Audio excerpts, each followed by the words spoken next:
Hi everyone. Got a little break in my day. Noticed that I have a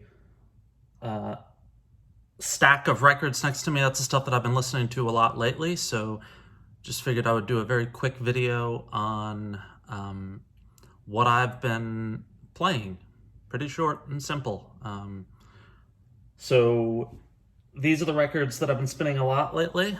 I'm going to start with this great Lucinda Williams record, which was from 1988, reissued in 2013.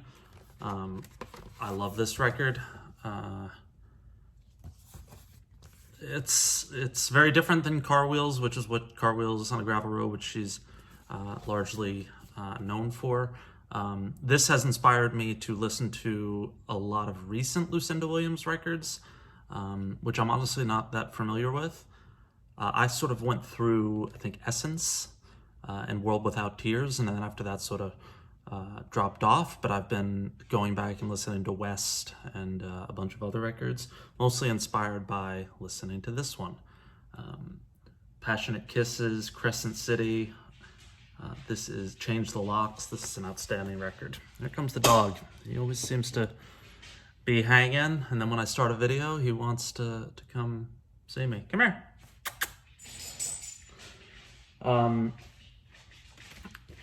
Been talking a lot about Justin Townes Earl. The loss of him has really hit me. Just it's sad that he is gone. I love his music. This is my favorite Justin Townes Earl record, Harlem River Blues. This is every song on this. This is great top to bottom. He's back. Bennett, look. Oops. There he is. Straighten that. There we go. I would recommend that you, when you have some free time, look up Justin Townes Earl's cover of Paul Simon's Graceland. I may have mentioned this on a previous video. There's a video on YouTube. I can't remember where. I think it's somewhere in Europe. It's shot in black and white. It's him sort of in a kitchen or a bathroom or something, and it is just a phenomenal performance. I've been listening to a lot of Justin Townes Earl. This is a reissue of REM's Out of Time, which is a record that I have grown to like more and more over the years. So many country feedback, Texarkana, Half a World Away, Losing My Religion, of course, the huge hit, Me and Honey. This is a really an underrated REM record. This is not the normal cover, this is the reissue cover, but it is a record that I absolutely love.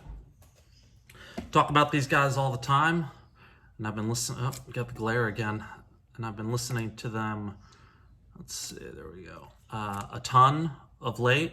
I've been listening to Big Star's Third, and then of course this one, their first #1 record with Chris Bell, who passed away in 1977, I believe, and this came out, I don't know when this was originally released, 72 or so.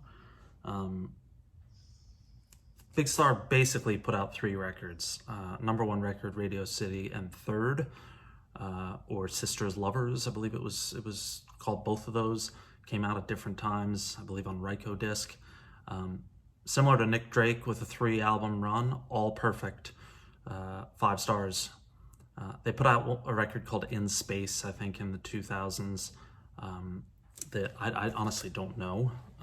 Maybe I should go back and listen to it, but that record is incredible. Picked up the reissue of this Rolling Stones record, Goat's Head Soup. I didn't know this record very well, and I like it a lot more than sort of based on what I've heard about this record, which is not that much. A good friend of mine in New York from Scott, talks about it all the time. So he's a big fan of it. I've gotten into it, and it is really good. I've listened to it twice since I picked up the reissue. I've been listening to a ton of Tom Petty, just going with the greatest hits here. I have a bunch of Tom Petty box sets. Just got a new one called The Best of Everything, which goes through Mudcrunch. Is it Mudcrunch? Mudcrunch. His solo stuff, and of course all the stuff with the Heartbreakers. I'm looking forward to the reissue of Wallflowers, the box set, which I think comes next month. I already ordered it. A lot of chatter about that one. The Wallflowers, the only Wallflowers record I know, which I think is their first. This record's really good. Of course, Jacob Dylan, Bob Dylan's son. One Headlight is one of my favorite music videos ever. Check that out if you've never seen it, or if you haven't seen it in a while. This record's called Bringing Down the Horse. I listened to it a ton in college. One of those records you just don't forget from your college days. Three Marlenas is another great track. 6th Avenue Heartache, 6th Avenue Heartbreak, one of the two.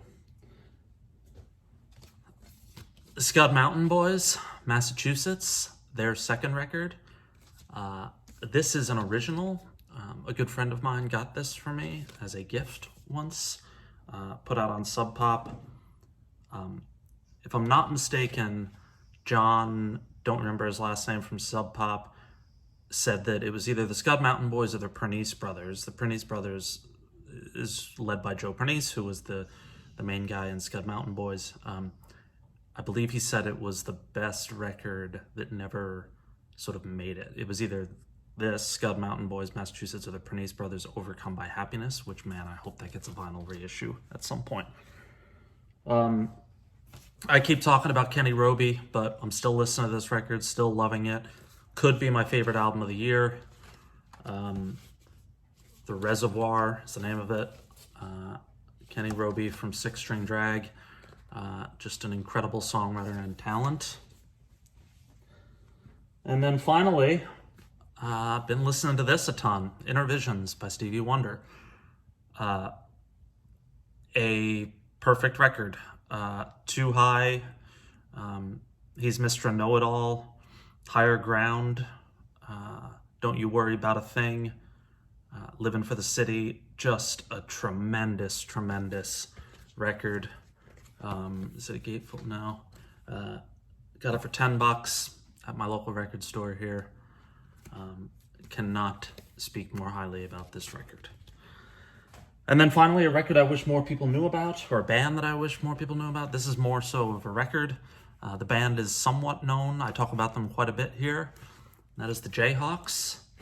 And Jayhawks have been around since the mid-'80s. They just put out a new record this year, XOXO. And this is their first record after Mark Olson left the band. This came out in 97, I believe. So the two big records with Mark Olson were Hollywood Town Hall, which came out in 92, and Tomorrow the Green Grass, which came out in 95. And then Olson left the band. He later came back in the 2000s for a brief stint, or maybe multiple stints. But this is the first sort of Gary Loris-led version of the Jayhawks, and this is just a tremendous record. The song Sound of Lies, just one of the most gorgeous tracks, I think, of the 90s. Think About It, Trouble, It's Up to You, 16 Down, Haywire.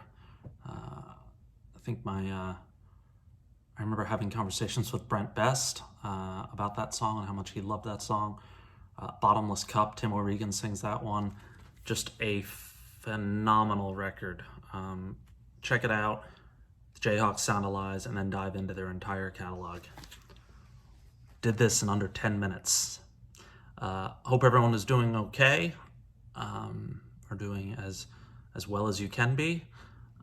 I will check in with some more music soon, maybe even do some sort of a contest. Can't believe I have 230 some odd followers. I went into this inspired by Mazzy, my friend Mazzy, and seems like some of you are enjoying these videos, so I will keep them up and look forward to reading some comments and taking a look at some of your videos. And I will do some sort of giveaway soon, I promise. Thanks for watching. Take care.